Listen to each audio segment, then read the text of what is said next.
This is Python's Paradise. This is your host, Greg Gilbert, aka the Python Hyena, straight out of Fredericton, New Brunswick, Canada. Oh, Here fantastic. on, what's that? I just thought it was fantastic that you're in New Brunswick. You know where New Brunswick is? Of course.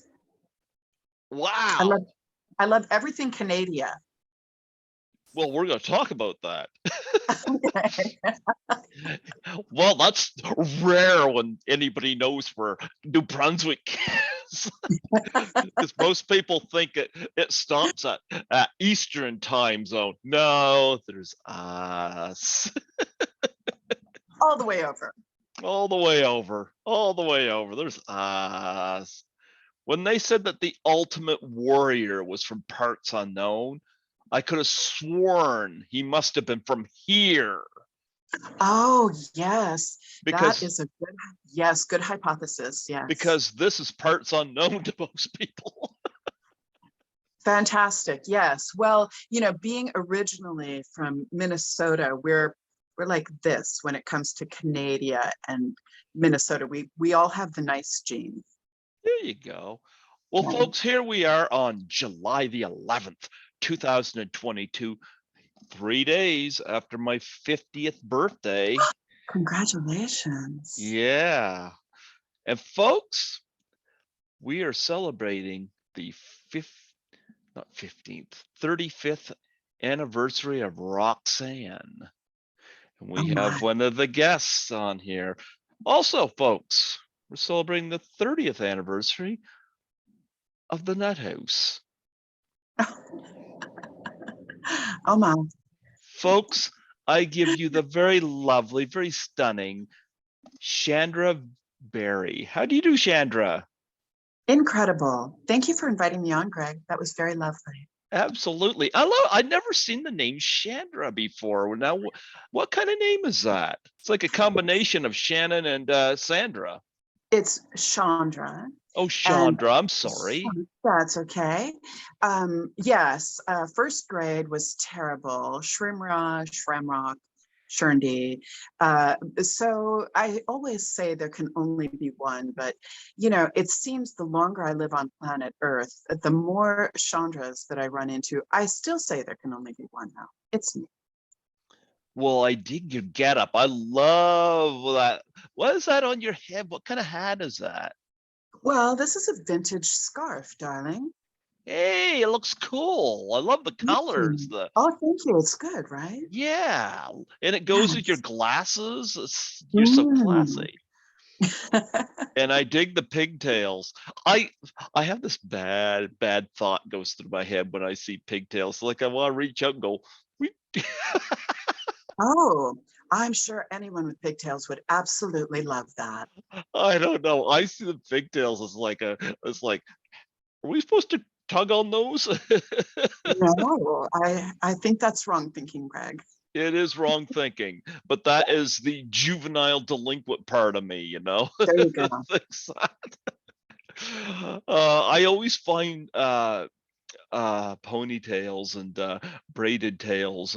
For some weird reason, it strikes my funny bone for some weird reason.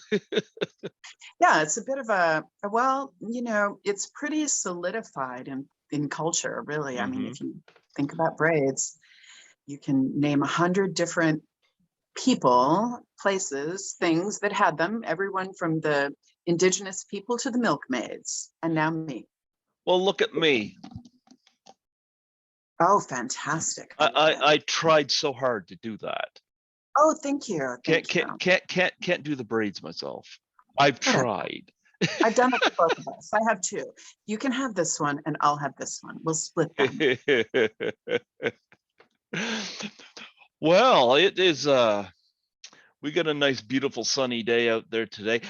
It's as I was saying at the start, where New Brunswick is. It's rare when I encounter anybody on here that knows where New Brunswick, Canada is. Well, we shot Roxanne in Nelson, so are you aware of that?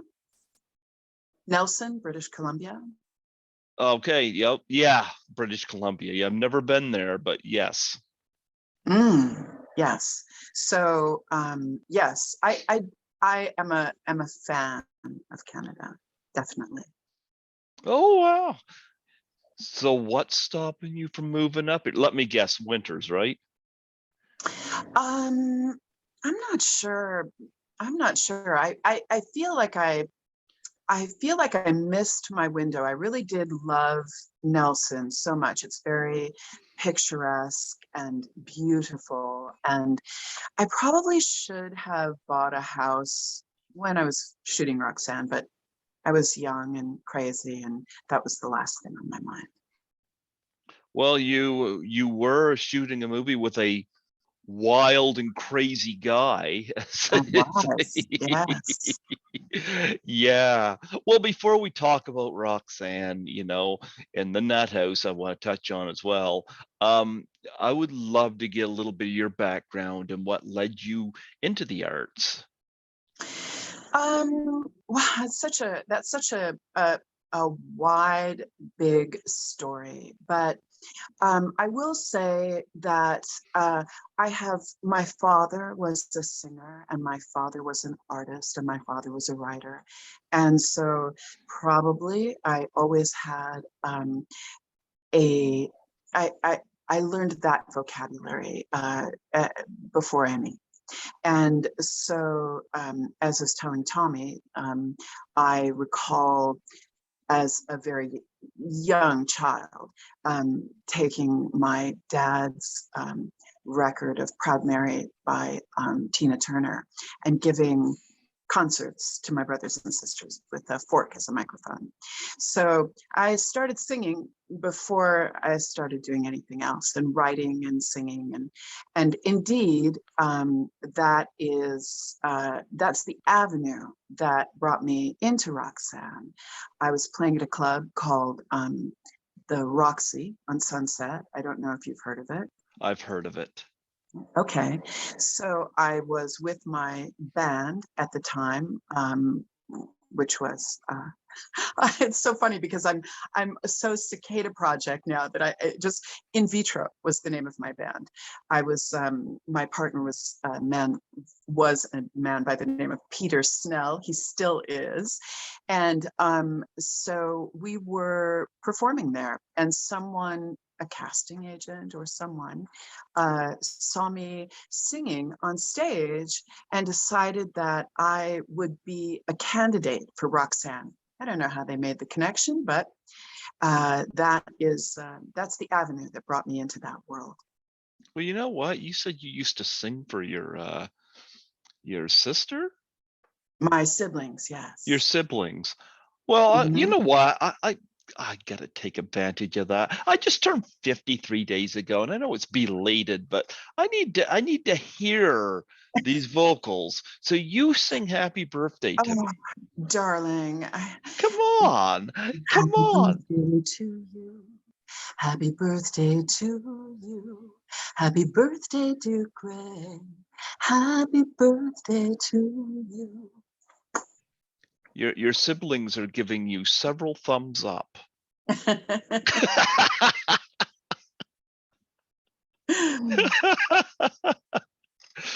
Yeah, I heard that. I was like, oh, John, go test that out. Oh man.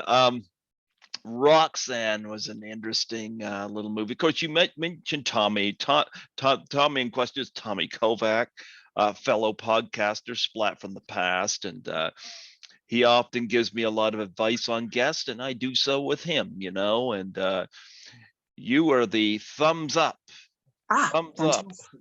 I love to hear it. Yes, I A- had a very good time, having a very good time now. Actually, it's interesting because I actually connected with you before I knew he connected with you. So we kind of were You're thinking alike. kidding. Yeah. Oh, that's amazing. That's incredible. Well, I haven't really been on social media for the life of social media. But when Peter and I sort of reconnected and we made our third record, I thought, oh, I will now sort of step into that world. And then it opened the door for, people to actually find me, because I probably was very difficult to find before. But I've been having so much fun with it, and I've I've I've been having a great time with it, actually. Well, Yeah, you know what? This is something I do for fun. I love doing this. yeah. I work as a cleaner at the hospital here, you Oh, know. amazing. That's what I do for money, you know. I just did a an 8-hour shift about finished that about 3 hours ago before I come here, and that's what I do for money. And this I do because I just really enjoy it, and it's something I kind of fell Right, into. And right, right. it's kind of interesting talking to these people from movies I grew up with, or current movies, or so forth, you know. So Yeah, I mean, it's cool that we are so far apart, and yet by some miracle of the modern age, we literally are able to speak to each other and have a conversation across not just the continents, but time. You saw something, a work that I did many, many years ago, and you were able to, through this weird, miraculous amalgam of technology, say hello. And here we are. It's incredible, really. technology is so interesting because Roxanne came out in 1987. And by Mm, the early 90s, I graduated from high school.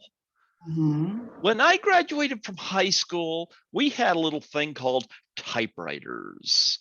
You know, I love yeah, typewriters. yep. And Yeah, now it's all on computers. yeah. Laptops didn't exist when I was in high school. Right. These didn't exist when I was Yeah. in high school. They It's were stuck incredible. to a wall, Yeah, it's amazing, right? Yeah, it's amazing. or they were Yeah. bigger things, you know. But We're like those people who started out, they started out with the horse and carriage, and then they lived long enough to see planes flying in the sky. That's where we're at right now, Tommy. I mean, yeah, Tommy, Greg, I'm so Greg. sorry. Yeah, so sorry. Forgive me. Oh, you're forgiven. You're forgiven. But anyway, nonetheless, you know, Roxanne, you know, 35 years old. How does that feel? I would have been 15 in 1987. I think I was probably about 7 or 8 years old, if memory serves me correctly.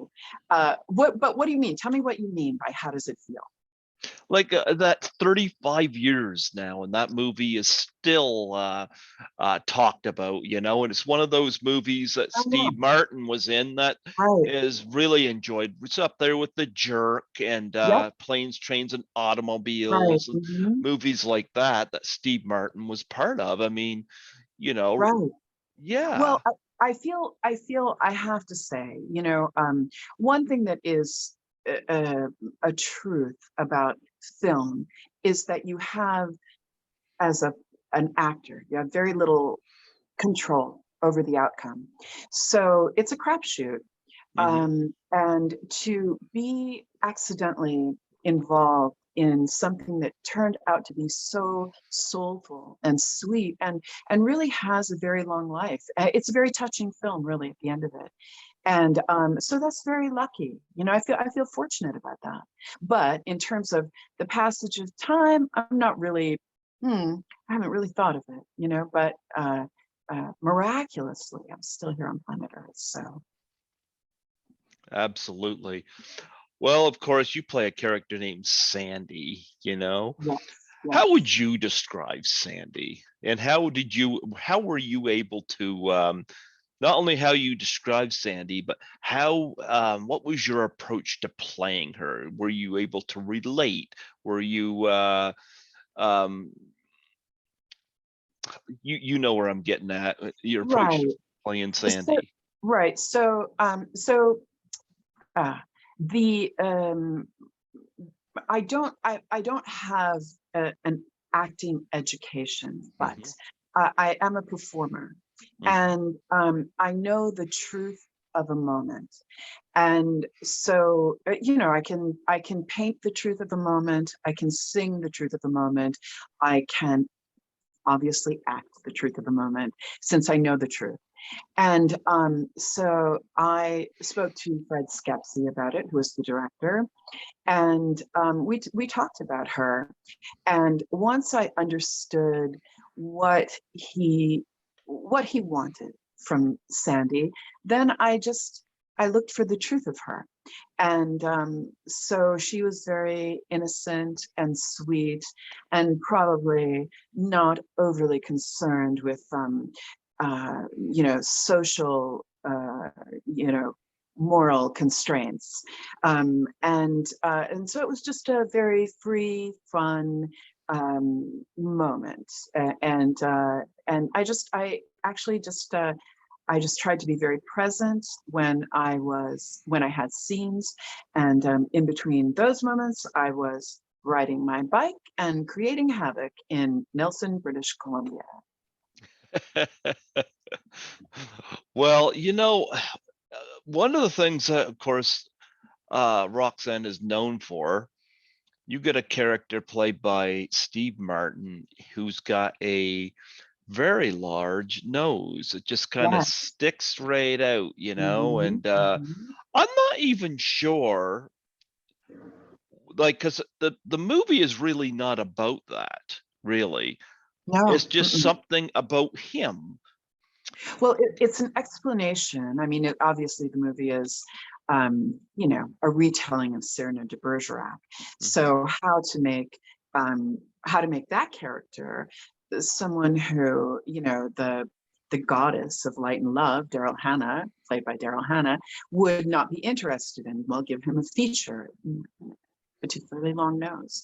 So that makes sense, but I will say that I was so accustomed to seeing him in that nose and it was beautifully done. I'm sorry, forgive me, I don't recall the name of his makeup artist, the man that did the prosthetic, but it was a very, very beautiful job. And even in person, when I was talking to him or having lunch or whatever, it was, oh, it was almost seamless. And I remember when he shot out his scenes, and so he wasn't wearing the prosthetic. It was, I felt a little, I didn't like the feeling. I thought he looked better with the prosthetic because it was what I was accustomed to. Mhm. I knew Steve Martin with this very long nose. His face was then familiar to me, and I liked it. I liked his face like that. So it was a bit of a rub for me when he started hanging around set without the prosthetic. I got used to it, but yeah, I remember that. You know what? I thought was an interesting thing to add to the character because, like I said, they could have had him not have the big nose and they could have still done the same story. But I love the fact that they did it, and I love the character he played too because Yes. he's well liked in the community, works at the firehouse, and well respected.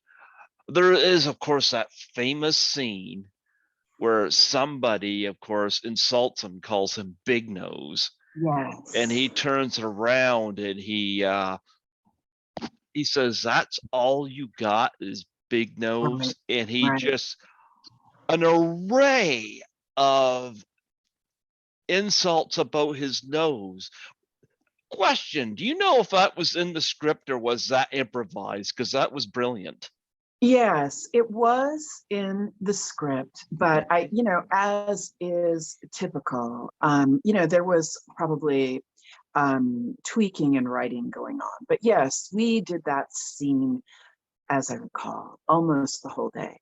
So the fact that it seems so spontaneous when you're watching it is really a testament to his talent, the talent of everyone involved that day, that it just looked so fresh because honestly, it was excruciating. It was like, I think, 14 hours.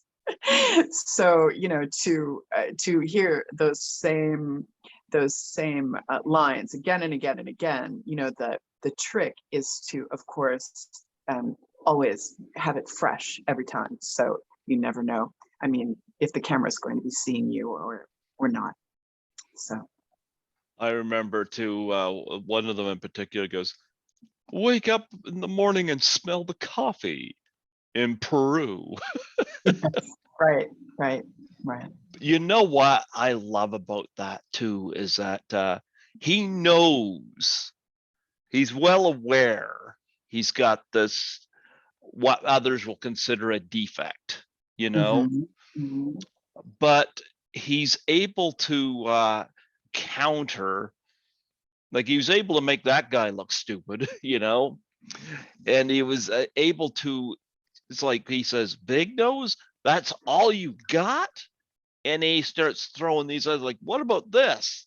That's all you got? I love the confidence in him. And really, when it comes down to it, that is what this movie is really all about, is confidence. say more. Because, What do you mean? yeah, You mean what, from everyone or his character? not just his character, because of course he's coaching somebody and being able to Oh, talk right. to Mm-hmm, Daryl Hannah. mm-hmm. Yeah, because he can't, but Steve Martin knows exactly what to say, but he can't be seen. Right. Yeah. And of course, when it comes right down to it, he doesn't want to be seen, but you got this handsome guy who can't communicate, Mm-hmm, mm-hmm, but Steve knows how to communicate. That's mm-hmm. what I mean by confidence right there. Mm-hmm, Yeah. And it's interesting that the Steve Martin character was not written as insecure, you know? mm-hmm. You know, he was good at his job. He was well liked. He gets up in the morning. He knows what he has to do. He goes about it and does it. And you get the feeling he's had a lot of accomplishments. Yes, he does. He does seem very. He seems in command of his day, in command Hmm. of his world. You're right. I agree with that. And Daryl Hannah, beautiful, but Daryl Hannah could be a hard catch. I mean, look at Harrison Ford dealing with her in Blade Runner. She flipped up on his Mm-hmm, shoulders and beat him up. So if mm-hmm. Harrison Ford has a hard time, Yes, Daryl was a very lovely, lovely young woman, and she and I became very good friends. And I I just adored her. She was so genuine and sweet and dear, really, as was Shelley, although I was closer to Daryl for sure. Yeah, absolutely. I got to bring up the Wikipedia for this movie so I can, because I'm saying Steve Martin's character, but I need to get their names because it's so easy to do that. But CD, I believe was his name. yeah, oh yes, Charlie Bales, CD, and of course Rick Rosovich, of course, plays Chris. Chris. Yeah. Yes, Chris is the one who's having the trouble making the connection. Right. Yeah. Right. So Roxanne seems out of his league, and he's very attracted to her. She's very attracted to him, but they're not a good match. He's a simple man, and Roxanne wants to know about quarks and outer space and the mystifying elements in the world. And Sandy, I think, is much more on Chris's level. So I can tell you a story about the very end with Rick slash Chris and I, if you'd like to hear. Sure, please. So, so of course, Sandy and Chris wind up together, or so we think, because they drive off into the sunset. But Fred Skepsey, the director, was very crafty and very wily, and we had done Rick and I had done the scene a couple of times, and Fred wanted something different, and so he called he called Rick over to him, and then Rick came back in, And we started the scene again and did it again. And then he was leaning in to kiss me. And I didn't want to kiss him. But, and he kept trying to push in and push in and push in. And I didn't know what was happening because we hadn't done it that way before. And of course, later I found out that Fred had said, well, this time when you go in, give her a kiss. But that was the part that he kept. And so that was a very genuine moment. And that I think is very emblematic to how Fred directed the film. You know, he was very looking for an authentic moment, which is probably why he chose me. For whatever experience I did or did not have, he saw something in me that he connected with. And ultimately, I ended up marrying his son. And so, you know, he became family for a moment or two. And so I got to know him very well, or fairly well.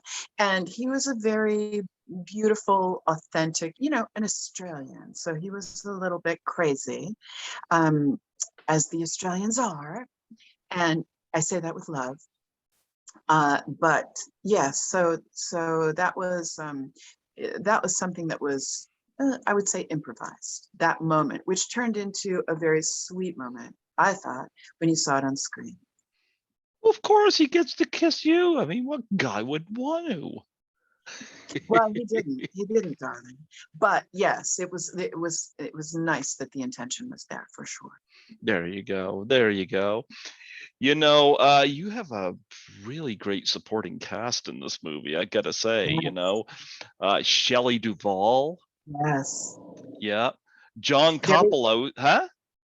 Shelley Duvall, very beautiful, sweet soul as Yeah. well. Very lovely. Mhm.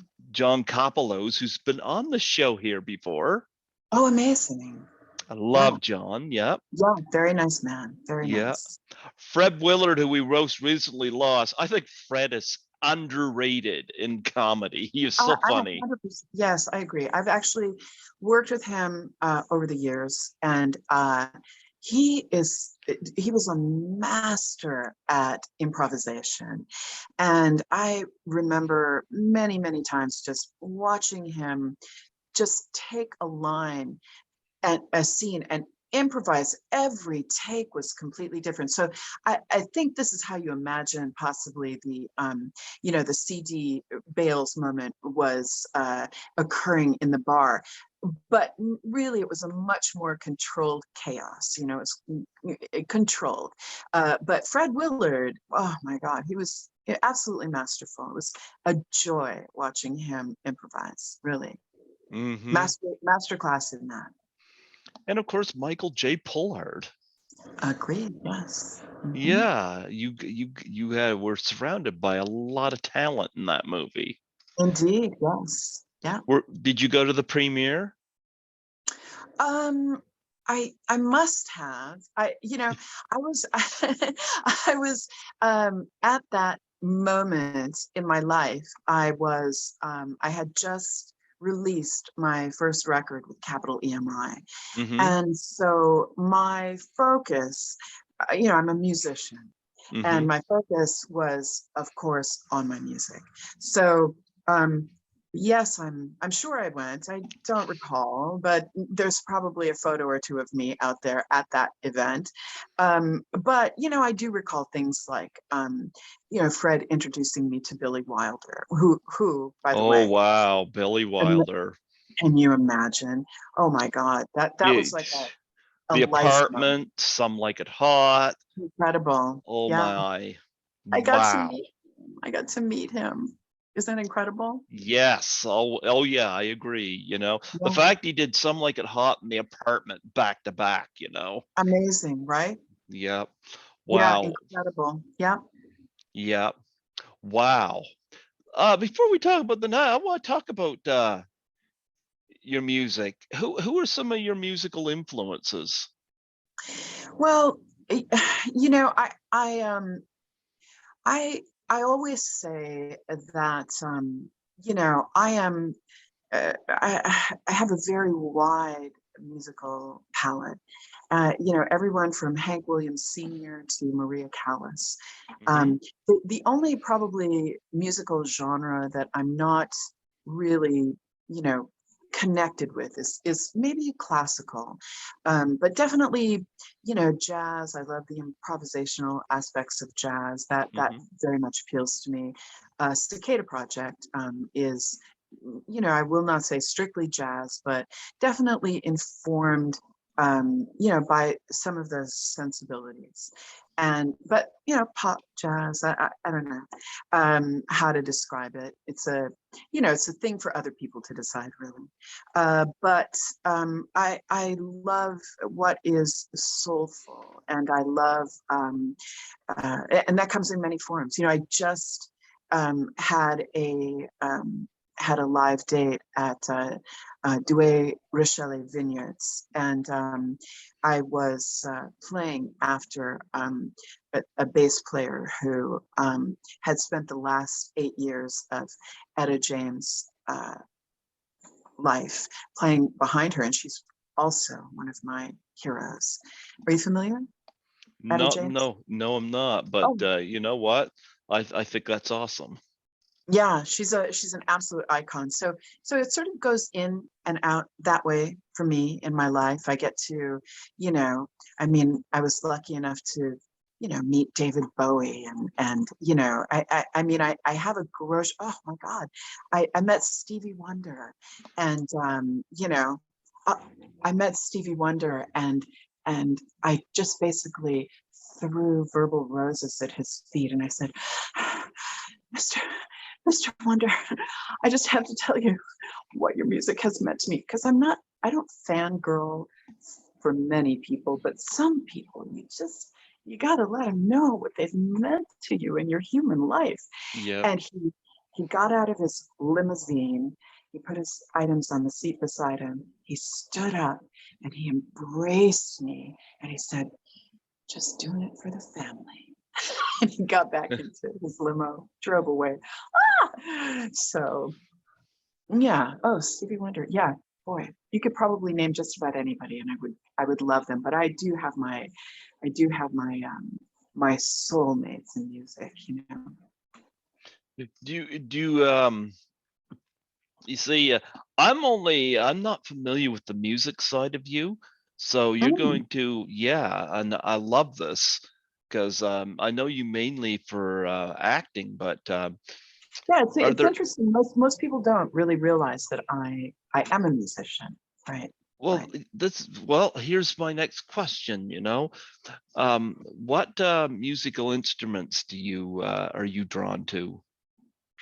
Well, I'm a little lucky because my partner Peter Hughes Snell is probably one of the best guitar players in the world. I'm not really being hyperbolic about that. He's been on the road with Annie Lennox. He spent many years with Lyle Lovett. He Ricky Lee Jones. I mean, he's a master player, and so for me to pick up a guitar around someone like that would be, well, it would be probably illegal, sir.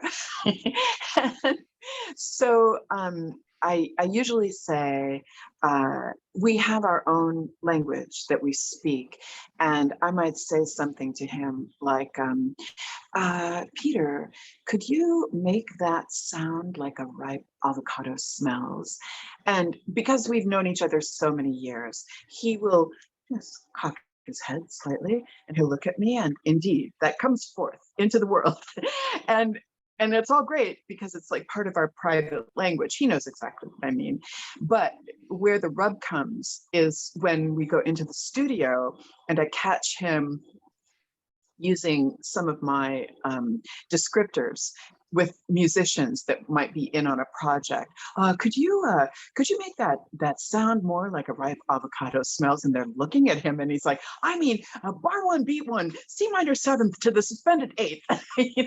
So to answer that, um, uh,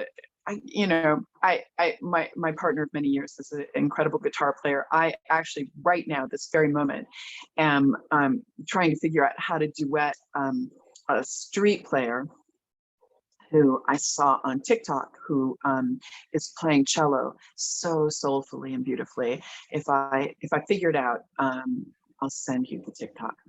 Oh, beautiful. I love that. Love Yeah, that. yeah. Now we got to talk about the Nutt House. Not a lot of people talk about the Nutt House, you know? Oh, shocking. And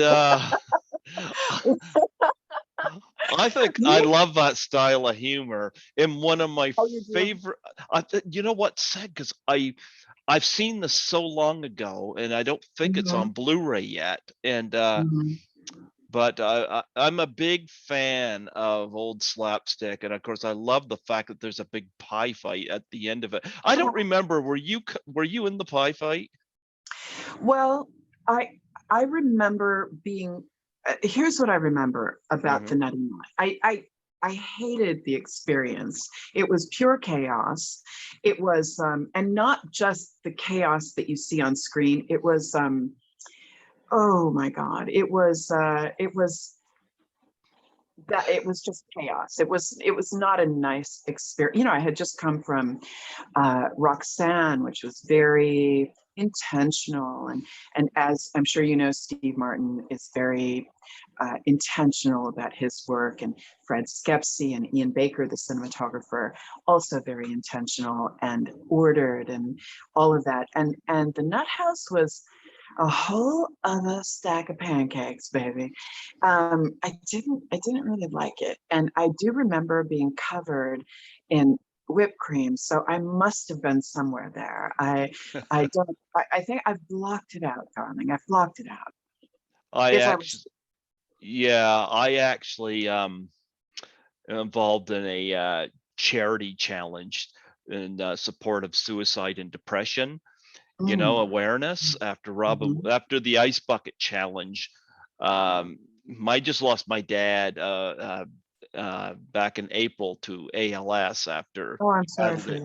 Yeah, for after he battled that for 8 years, and Mhm, after Robin Williams had passed, the Doubtfire Face challenge came up, and it involved taking a pie in the face. You nominate mhm, three people, and mhm, I've mhm. thrown that out to a bunch of my guests. You know, and I really gravitated towards that because I love that kind of humor growing up, especially um, the whole pie in the face and stuff like that. I love slapstick humor in general, you know, because it just That's a very. defies. It's a very male. I'm not surprised. Well, it defies logic. Like when the what was it, the skateboard or surfboard goes through the limousine window, and then you see the guy's got this mouth, and his mouth is I just laugh at that. And then the next shot, he's just going like this, his mouth's going back to normal. And it's like, it makes no sense. And yet, the same token, like with Airplane, Top Secret, and the Naked Gun movies and stuff like that, I go with it, you Yeah, know? but Airplane, oh my God, Airplane was so hilarious. I I mean, love that was the Airplane. beautifully written, hilarious script. So you can't compare those two things. You know what? I actually interviewed um, Lee Bryant, who was the woman that got smacked around in the chair because she was a frantic wife on the plane. You know, Mhm, mhm, she was a mhm. delight. She was a delight. I loved it with Leslie Nielsen though. When they're trying to shuffle him off, he gives her that last smack on the side of Yeah. the she loved it. She was wonderful to interview, but I found the Nut House very, very funny. But yeah, it's interesting, you know. I find it funny, but yet behind the scenes, and I've heard stories like this before. Sure. Something might not be as fun to make as it is to watch. Oh yeah. I mean, I think that's right, darling. I think that's probably why people are so drawn to, all of the behind the scenes programming that we get, because making the thing and doing the thing and watching the thing are three different things.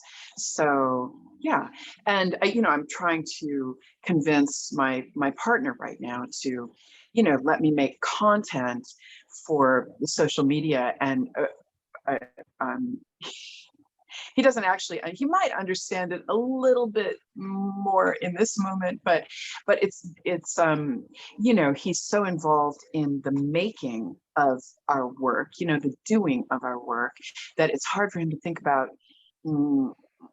adding another element that doesn't seem quite necessary to him. But the visual is very, I'm a very visual person, and I love everything visual. I love fashion. Oh, And you look great. I gotta say, fashion, you got that down. Yep. thank you, darling. Yep.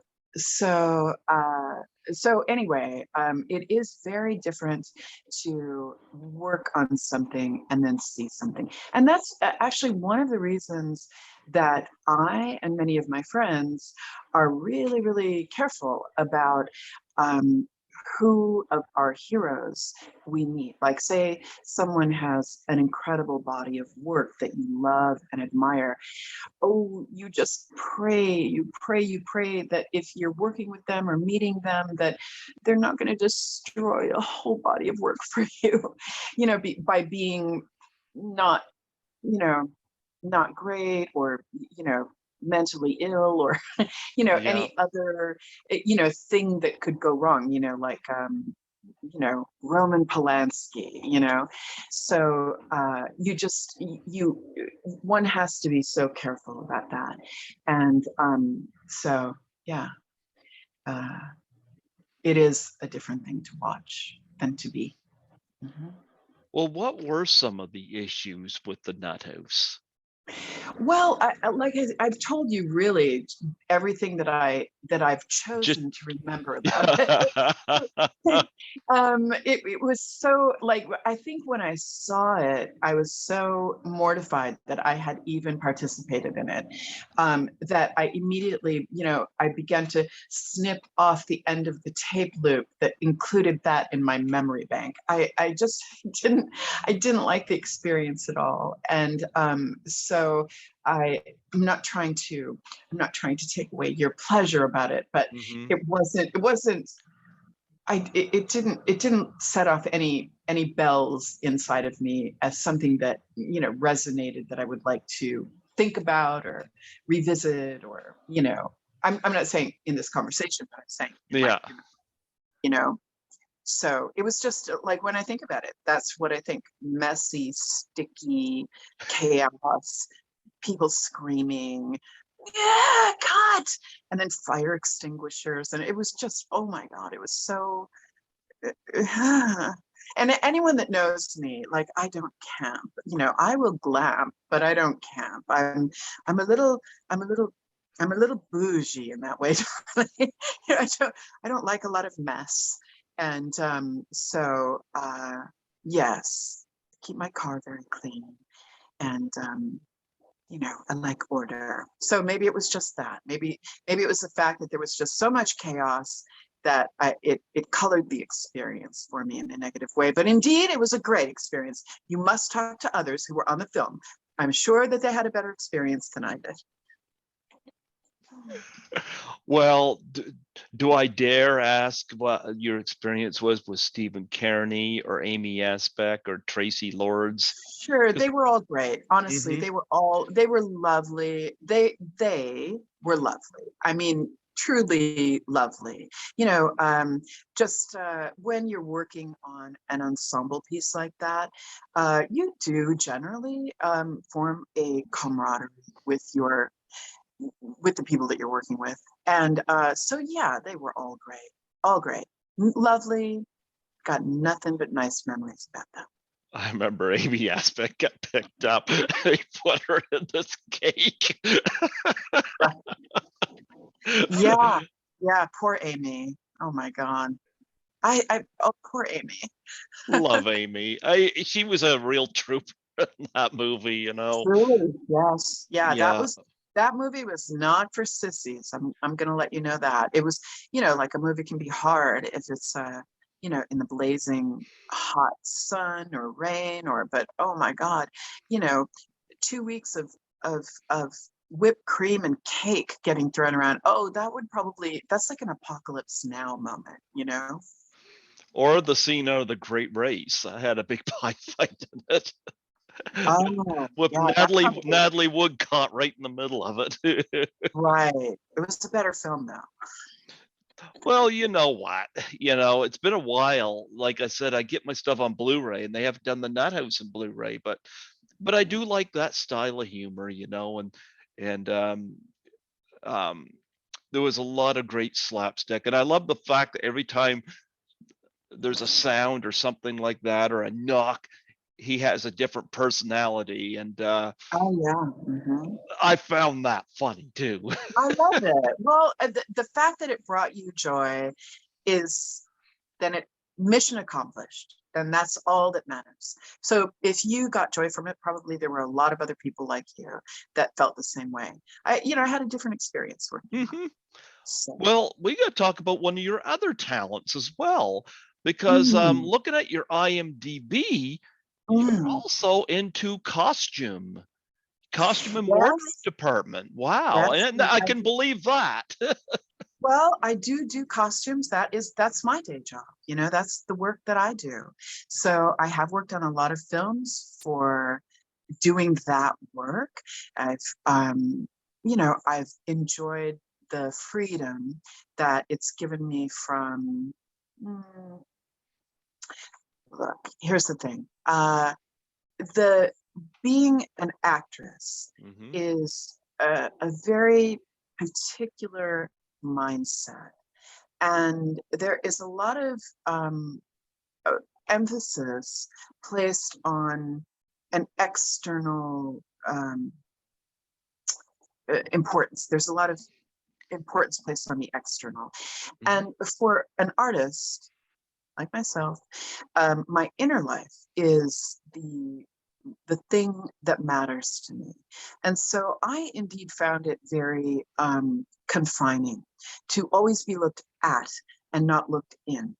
And so I had to, in a very short amount of time, I realized that it wasn't a lifestyle that I was going to thrive in. Now, had I been presented with opportunities like Roxanne, I probably would have had a different trajectory. But my manager at the time he was a music guy. He wasn't a theatrical guy. So I don't think he really understood what to do with that opportunity. And so instead of stepping away from myself, I decided to stay with my music and step away from the part that was, probably didn't resonate with me as heavily. So, Well, out of the film, like you just did Father Stu, which came out this year. yeah, You're I just the did that. yeah, you know, I like sure did. Yes, I like did. you've got a Yes, I did. Uh-huh. Yes, I did. like you've got a lot of like you get Camp Nowhere. Oh yeah, that was, oh my I've God, that was, interviewed the twins that were in that. Why are okay, their wait. name? Let me tell you about Camp Nowhere. Oh my God. So imagine, the demographic, all the kids were all going through puberty when that movie was being shot. And it was so much fun. Now, that was chaos, but it was like this beautiful electric chaos. And yeah, that was great. That was a great experience. Had a I've lot of fun. interviewed the Materis twins who are in Oh, yeah. single white female. Uh-huh. Yeah, they were wonderful. And they said they're mirror twins. Because she said that one of them has a little freckle Oh, on her interesting. face, and the other one Mhm. has the same freckle but on the opposite side. Oh, interesting. They were so cool to talk to, and they were, of course, at the beginning of Single White Female, Hmm, and hmm, they're featured in Problem Child and hmm. stuff like that, and they were awesome. So they talked about Camp Nowhere, and Yeah, that was a great experience. yeah, and of course, Good Night and Good Luck. I saw that in the theater. That was an amazing experience. Actually, I Um, didn't see that one. I'm confusing it with The Good oh, Shepherd. No, I didn't see that in the theater. That's David Strathairn, though, a terrific actor. yes.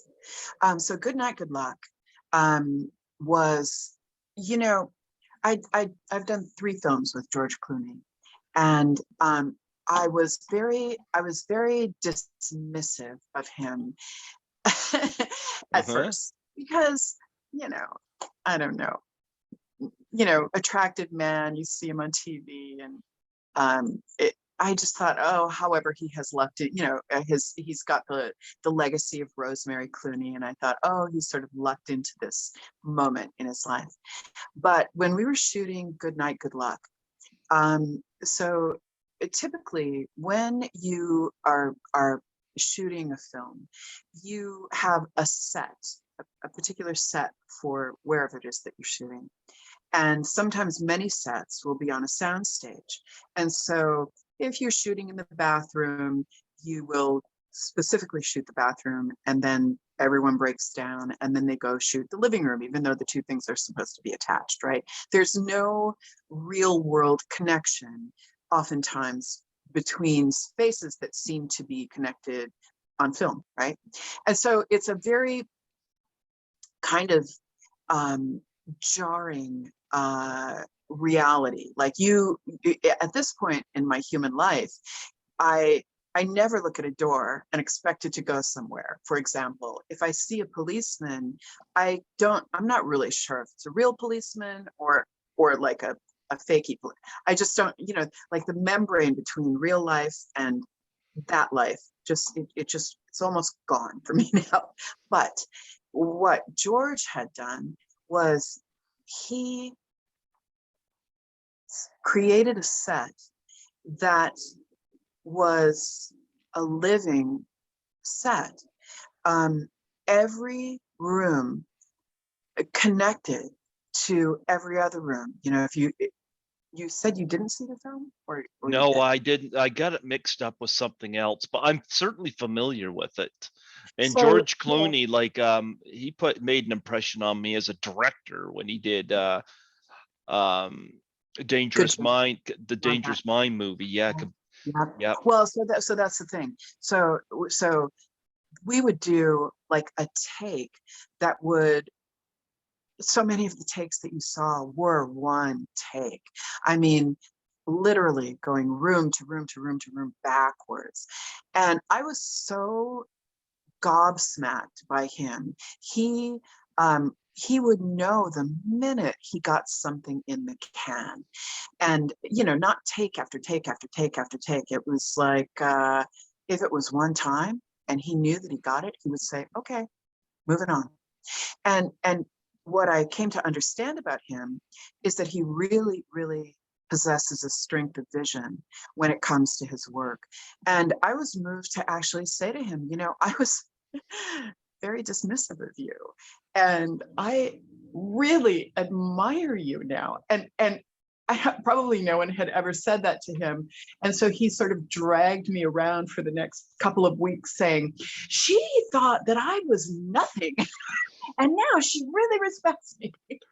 I've heard so many good things about George Clooney. The best, the Yeah, best. Absolutely. Like someone you would want in your family. He's like a family member, like a brother, or, oh, he's just amazing. Amazing guy. Yeah. like I used to read a magazine called Autograph Collector, and Mhm. I heard that I've always heard good things about George Clooney in terms of approaching him. Yeah. Just a Yeah, human. Yeah. yeah, and Really he's the great human being. closest thing. He reminds me of Cary Grant so much. Oh, yeah, totally. Yeah. So yeah, very, very interesting. And of course the Prestige. I did see Oh, that in the yeah. theater. Hmm. Yeah, and Ocean's 13. I saw that. Yeah. That was I don't know if that was the that might have been the first project that I did with George. Yeah, that was, yeah, I mean, huge franchise, you know. Mm-hmm. So, yeah. Yeah. So so you do music, you've done acting, and you costuming, you know? Mhm, Like mhm, you've got a lot of talents and avenues that you can pursue. Now, I know you're working musically right now. Anything mhm. else you got coming up in the future that you want to share? Well, so Cicada Project, I do want to make sure that anybody that listens to your podcast who Mm-hmm. maybe is interested in me as Sandy will also be able to find my work, Cicada Project, and that's spelled like the insect, Cicada, cicada. Um, so this is what I'm supporting right now. We're going back in the studio. We're starting to write and work on the fourth record. I also have another project that I'm working on with a very talented friend of mine named Mark Hayes, Worldwide Cannonball. And as far as my work life, well, you know, we'll see where I go. But I just got back from almost a year in Atlanta, and that was super fun. And what was I working? Oh, I can't even remember. But anyway, have you ever been to Atlanta? No, no, I haven't. I've only been as far as Toronto, you Oh, know. It's funny you mentioned not meeting your heroes, you know, or yes. whatnot. Um, I lived here my whole life. Like I said, I just turned 50, Mm-hmm. but in 2017, I interviewed a Canadian actress named Lisa Langlois, who I always loved. And she invited me to assist her at a horror film convention in Toronto. And I couldn't say no to that. I was nervous Mm-hmm. about traveling until I Mm-hmm. got there and I fell in love with it. It's nice to travel. Yeah, And Lisa's it's remained great. a friend too. You know, she Yeah. called me on my birthday actually. Oh, lovely. That's very nice. Yeah. Nice. Yeah. So I loved it, and I'm the only one in my family who's ever gotten on a plane, you know, and Oh my. yeah, and I didn't mind it. I took Porter Airlines. I love Porter Airlines, you know, and it's a Mm-hmm. smaller aircraft, but it's like Mm-hmm. taking a bus in the sky, you know. It's so So yes. Okay. Mm-hmm. yeah, so I enjoyed that, and I'm going to take 2 trips to Toronto this fall because I got 2 uh cons I'm going to, one in which I'm assisting Lisa at. So Oh, fantastic. Wonderful. yeah, yeah, Congratulations. You'll have yeah. fun. I will have fun, yeah. And of course, you know, I hope that you're up for my project because I have the Nutt House Part 2, More Chaos. And of course, I'm going to need you to be part of it. Oh, totally. I can't wait. I'll do it for free. Amazing. I want you to play all the parts. Fantastic. I can't wait for all of those prosthetics. They'll be incredible. Yep. Yeah. And we're going to have a 30-minute pie fight in that one. Fantastic. Which will then last 2.5 weeks. So yeah. Oh man. You know what? It was wonderful having you come on here today. Do you have any Thank you. charities that you want to support on here? No, but Mhm. I will say this. I would like to say to everyone um, that I love you, a human being to human being, and I want everyone to find their strength and to be brave. And I just want us all to remember that we are in the same human family.